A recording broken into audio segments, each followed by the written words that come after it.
I think it's pretty egregious what's been happening to us the last few games. A minus 31 free throw discrepancy. And I might be able to understand it if we were just chucking threes, but we're not. We're attacking the rim. And the disrespect right now for our team has been pretty unbelievable. So it's disappointing. The Indiana Fever versus the Las Vegas Aces is no longer a basketball series. It has devolved into a blatant heist playing out in real time on national television. The Indiana Fever stunned the entire world by courageously stealing Game 1 in Las Vegas. But from that exact moment forward, the entire script was violently rewritten. The Las Vegas Aces didn't just fight back with their talent or their championship adjustments. They appeared to have the referees firmly in their corner, benefiting from a series of whistles so consistently and outrageously lopsided that the game barely resembled a fair competition, and head coach Stephanie White was not about to stay silent. In what will go down as one of the most emotional and defiant post-game interviews of her entire career, she demanded nothing less than a full league-wide investigation into the current broken state of WNBA officiating. The fans packed inside Gamebridge saw the injustice. The entire world on social media saw it, and the final box score confirmed the undeniable truth. The Aces weren't outplaying the Indiana Fever, they were being gifted wins. And the most infuriating and tragic part of this entire fiasco, those phantom whistles completely and cruelly overshadowed the incredible grit, the sheer resilience, and the pure heart that the Indiana Fever brought to the floor every single night. This now leaves us with the ultimate question. Let us know down in the comments below if you think the WNBA will ever clean up this mess. It's disappointing. That it doesn't go both ways, or it hasn't gone both ways. But we also can't allow that to consume us, right? Like, we've got to be able to play through that. We've got to be able to control the things that we can control. Now, let's be crystal clear about this. This was not the Indiana Fever's first time being forced to play against two separate opponents, the team in front of them and the officials holding the whistles. From the very beginning of this series, it has been painfully, glaringly obvious where the favoritism has tilted. Game 1 laid out the entire blueprint. Whenever Las Vegas couldn't generate any legitimate offensive rhythm, they simply leaned on a steady diet of free throws to claw their way back into the game. Meanwhile, Indiana's physical disciplined defense, their textbook ability to body up cleanly, magically and mysteriously transformed into immediate foul trouble whenever it suited the referees. The Las Vegas Aces were allowed to throw elbows with impunity, while the Indiana Fever were getting tagged for the crime of breathing too close to an opponent. That blatant double standard wasn't subtle in the slightest. It was screaming at anyone who was paying even the slightest bit of attention. Steph, why don't you think you were able to find any flow, and when that was the case, what are you trying to do to jumpstart things, maybe on the defense? Well, it's hard for us to find flow when there's a foul call every 10 seconds. I mean, it just really is. And when they're at the free throw line, we can't get up and down the floor. And that's a challenge. They were much more aggressive and physical defensively. We didn't counter that with our off-ball actions or with our back cuts. So they took us out of our comfort zone. I mean, offense is about rhythm, it's about timing, it's about spacing. We allowed them to do that, and they kept us from doing it. By Game 2, it was undeniable. The whistles didn't just appear, they dictated. By the time Game 2 arrived, the pattern had become completely undeniable. The whistles didn't just appear in crucial moments, they were actively dictating the entire pace of the game, systematically pulling Indiana out of its offensive rhythm again and again. And by Game 3, the bias had fully evolved into a solid, impenetrable wall that the Indiana Fever simply could not scale, no matter how hard they fought. The one singular moment that perfectly symbolized this entire one-sided affair came in the third quarter. Aaliyah Boston, Indiana's defensive anchor, was trying to challenge a questionable foul call that had been made on Jackie Young. Stephanie White instantly and clearly motioned for a review. The bench was ready, the fans braced themselves, and the officials, they acted as if absolutely nothing had happened. They flat out refused to even acknowledge the request. Seconds later, Chelsea Gray calmly nailed a dagger of a three-pointer, completely flipping the game's momentum on its head in a single unjust possession. A'ja Wilson is 1 for 12 as a foul is called on Boston, and that will be number 2 on Aaliyah Boston. You saw Indiana picking up full court pressure defensively, and if you're Aaliyah Boston, that's the one spot on the floor you do not want to get a foul call. And Stephanie White is trying to challenge it and did not call the timeout in time. Gray in the corner. Connects! A lead that had been so hard-earned by the Indiana Fever was instantly and cruelly ripped away, not by Las Vegas's superior execution, but by a single pivotal call that the referees refused to even allow to be reviewed. The entire Gainbridge crowd erupted in a state of stunned disbelief, their thunderous cheers instantly transforming into a chorus of boos and raw, unfiltered fury. Clips of the entire infuriating sequence spread like wildfire online within minutes, with fans and professional analysts alike all pointing to that exact moment as definitive, irrefutable proof of rigging. And those detailed frame-by-frame breakdowns showed much more than just one single missed review. They revealed a consistent and disturbing pattern of theatrical flops, thrown elbows, and a barrage of cheap shots by the Las Vegas Aces that were, for all intents and purposes, magically invisible to the officials. 2-minute recap from last night. So A'ja Wilson pushes Howard in the back. Howard pushes her in the back. It's a foul on Howard. Look at this.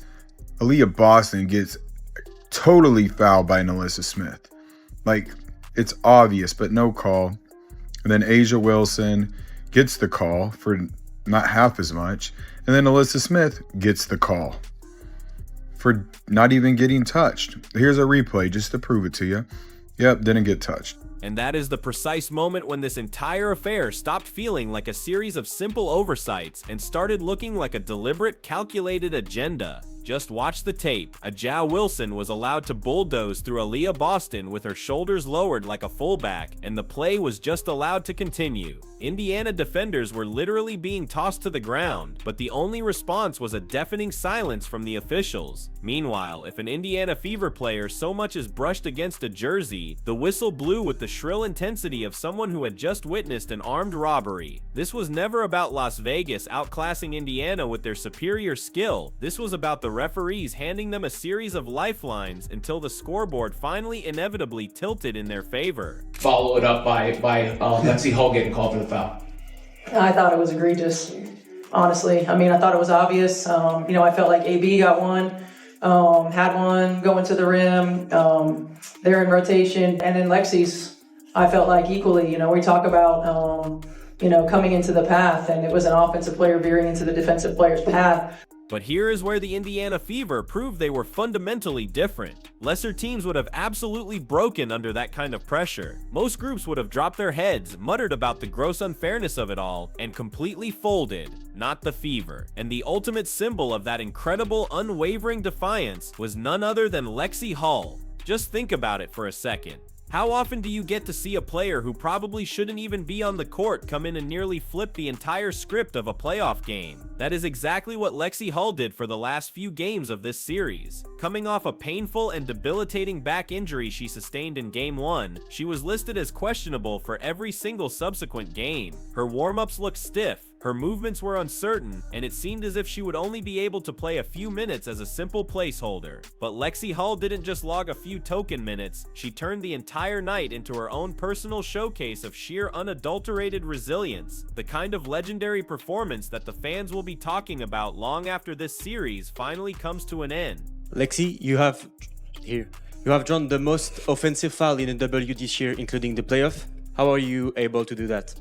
I'm just trying to defend as hard as I can, and there's only certain screens you're allowed to set, so just trying to trail them, and that's all I can really say. 16 points, 10 rebounds, 4 assists, 2 blocks, and a steal. And she managed to do it all while shooting an incredibly efficient 6 of 10 from the field and draining 3 absolutely massive triples in the process. Each one of those 3-pointers felt like a desperately needed gasp of oxygen, single-handedly reviving the Indiana Fever whenever Las Vegas tried to pull ahead. And those threes weren't just numbers on a stat sheet, they officially tied her with an Indiana Fever playoff record across 2 games, giving her 8 total, a feat that absolutely no one could have expected from a player who was actively battling through excruciating back pain. And her 16 points? That was a career playoff high, delivered directly in the eye of a chaotic officiating-fueled storm. Boston has the mismatch on Lloyd. Help comes. Kick out. Cole will fire and hit from 3. those last two positions inside from Indiana. Smith tied up by Hull, and a jump ball between Smith and Hull. But what made her performance truly remarkable wasn't just the final stat line, it was the sheer gritty manner in which she accumulated those numbers. Every single possession was a full-scale war. Loose balls instantly turned into violent collisions, rebounds became brutal wrestling matches, and yet Lexi Hull never once backed down. The television cameras caught her visibly grimacing in pain on more than one occasion, but that never stopped her from boxing out players who were both bigger and healthier than her. She dove onto the hard floor for loose balls, she sacrificed her already injured body on rebounds, and she still somehow had the presence of mind to knock down clutch three-pointers on the other end of the court. Each and every play she made wasn't just worth the points it put on the board, it single-handedly injected life back into the Indiana Fever every single time the officiating tried to completely bleed them dry. On the left side of the floor, just to clear out, letting Jackie Young go to work. Jackie Young with 17 points. Boston to the corner. Hull, catch, fire, and hit. Correct call. Evans dishes. Ray whips a pass inside. What a denial from Lexi Hull. The Hull able to save the play. 12-point game, a little under 2.5 to go. Hull hits Indiana's first field goal of the quarter. And that is precisely why the fans inside Gainbridge rallied so powerfully around her. That crowd is not blind. They knew exactly what they were witnessing. They were watching a true warrior, a player who was actively playing through intense pain simply because her team needed her too. Every single rebound she managed to pull down, every clutch shot she drilled from beyond the arc, brought the entire crowd roaring back into the game, especially in those moments when the relentless whistles were trying to snuff out all of their energy. Lexi Hull's incredible selfless effort was the undeniable, thumping, beating heart of Indiana's entire resistance. Back to Hull, wide open three is good. The floor that she wants, doesn't it? It does. Mitchell, cut it. Here's Mitchell. Mitchell, one more. You bet. But that is exactly what makes the sting of this loss feel even more acute. On the very same night that Lexi Hull delivered the single best playoff performance of her entire career, the national conversation was not about her. It wasn't about her 16 points or her gutsy 10 boards. No, it was about the referees completely tilting the game. The spotlight that absolutely should have been celebrating her incredible courage was instead completely stolen by yet another officiating controversy. And maybe, in a sad, poetic way, that is the perfect metaphor for the Indiana Fever themselves. Perpetual underdogs, constantly underestimated and repeatedly shoved aside, yet still, somehow, standing tall. So let's just put this all in its proper perspective. On one side of the floor, you had Lexi Hull giving her absolute everything, literally dragging her injured body through immense pain for the sake of her teammates. And on the other side, you had a Ja Wilson, the supposed MVP of the league, who was largely absent when it mattered most, propped up only by a series of whistles that gifted her team chances that Indiana was simply never afforded. That stark, almost jarring contrast tells the entire unvarnished story of this game. You had one team earning it with sweat and sacrifice, and the other being literally carried on the shoulders of officials who seemed far more interested in protecting the Las Vegas Aces brand than they were in letting the Indiana Fever's incredible fight shine. Offensive foul, practically a football check, and the Aces score. So now the Aces cut it to 2, and then Asia Wilson sets an illegal screen and they tied things up, and then Lexi Hull gets called for a foul for doing nothing when they just had 2 illegal screens they didn't call. All right, so this is fair. Same thing happens on the other side, but they don't call a foul for Kelsey Mitchell. So Leah Boston gets called for this foul for getting her arm grabbed, but Stephanie White can't challenge. They won't let her. That's the second time this game they didn't let her have her challenge. And then Asia Wilson starts acting like a big baby, Just picture this for a moment. The league's most decorated player, the so-called MVP, going nearly 3 full quarters without making a single basket. That was the shocking reality of A'ja Wilson's performance in Game 3. She opened the night with a confident-looking three-pointer that for a moment seemed like it might set the tone for her impending dominance. Instead, it turned out to be her lone highlight for the entire first half. By the time the halftime break arrived, she was a truly astonishing 1 for 11 from the field, a shooting line that would be deeply embarrassing for even a rookie on a 10-day contract. She eventually and mercifully limped her way to just 6 makes on a total of 20 attempts, finishing the night with a mere 13 points on those 20 shots. Let's be blunt, that is not just below her standards, that is a dreadful, unacceptable performance for any starting player in the WNBA, let alone the reigning MVP of the entire league. Instead of asserting herself inside, throwing her weight around, and setting the tone as she has been so widely celebrated for, A'ja Wilson just floated aimlessly outward, repeatedly forcing up a series of contested fadeaways and mid-range prayers, looking visibly rattled by Aliyah Boston's relentless, suffocating defense. And then here we go. She gets a foul called with a 3-point game for, I don't know why they called that foul, but it's the third quarter and they want them to win. So here we go. Ace is up by 3. They call another foul for A'ja Wilson that isn't a foul. All right, so then they call another foul on the Fever that isn't a foul. And then to end the game after it's out of control because the Fever had a 6-point lead, but they kept calling fouls, another foul for A'ja Wilson that's not a foul. Ball don't lie. A'ja missed 11 shots in a row during this game.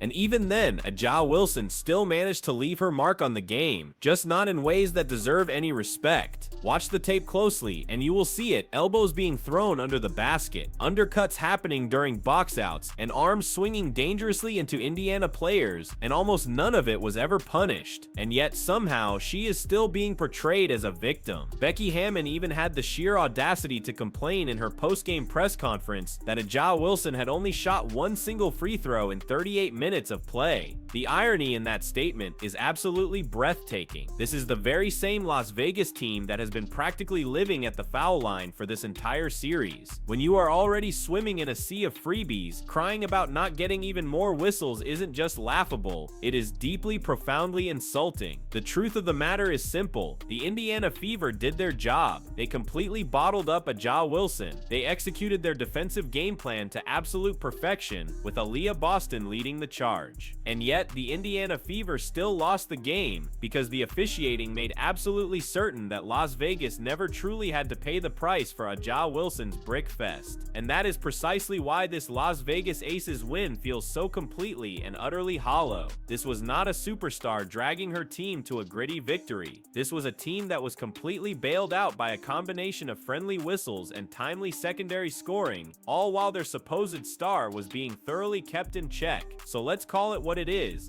not dominance, but a protected escape. 2 as well. Here's Hull. Working behind Boston. Boston was open. Great fake, and Boston lays it in. Thought she got hit a lot tonight. To shoot 1 free throw in 38 minutes. I know they told me not to say anything, but I can't.